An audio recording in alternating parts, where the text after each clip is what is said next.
All right, so this is some of the basics for the sand driving training that was discussed. So one of the first things that you're going to want to do when you are driving in sand is that this button right here, let me come on in, this is your traction control. Traction control needs to be off, and so as you can see here, off, so when that is lit up, that means it is off. Traction control needs to stay off when you're driving in the sand, because what's going to end up happening if traction control stays on is that the engine is going to decrease power and when any wheels start to spin, and then you're going to bog down in the sand and you're going to be stuck. So that is like first things first when driving in the sand. Then secondarily, when you're driving in the sand, coming here to the four-wheel drive shifter. So right now this is in two-wheel drive, and you can identify that by seeing this here on the dash that it's in 2 high. Coming back to the shifter, the way that you can shift into 4 high is when you need to be in park, or you need to be in neutral, or you could potentially be in drive to shift into 4 high, but you cannot be moving. Otherwise you're going to cause some serious damage to the vehicle, which will come with fines and penalties.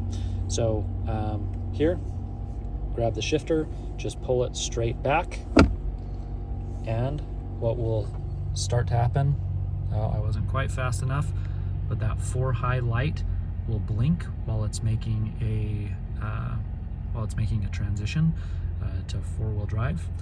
Now you can also, here on the dash, let me zoom out a little bit, you can come down to the vehicle drivetrain, you can come here to the apps, come to off-road pages,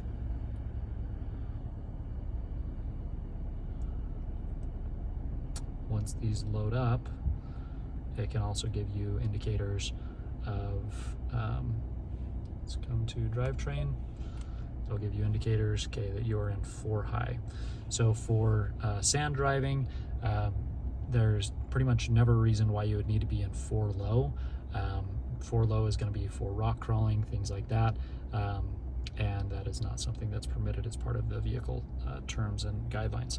So to go back into 2 high, you can be in park, neutral, or drive, but you simply just push this up, and sometimes it does take, you gotta use a little bit of force. Don't go crazy, but also you want to make sure that you get a solid shift. You can tell if it is a solid shift by if that is back to 2 high, and then again over here on the off-road pages, that would also say and indicate that it is in 2 high. Now these off-road pages can be helpful. I would especially reference the accessory gauges. Make sure that you're not pushing the vehicle past its limits in terms of, you can watch transmission temperatures, coolant temperatures, things like that. If you're getting those temperatures really anywhere much past halfway, then you're probably going to be pushing the vehicle on the transmission temperature, pushing it too much. The coolant temperature, if you're hitting this 3/4 mark, then you're likely pushing the vehicle really towards its limits, and that's going to cause some issues for us down the road. So with that being said, that is some of the basics of the sand training, making sure that you are in 4 high, and then in another training we'll talk about airing down tires and things like that, but this is how you can operate. Make sure that traction control is off. If you do shift between 4 high and 2 high, things like that, your traction control is usually going to turn on and off. So if you make any of those shifts, you're going to have to turn this back off. Also, a lot of times when you turn the vehicle off, this will also turn off. So make sure that that is off when you're on the sand.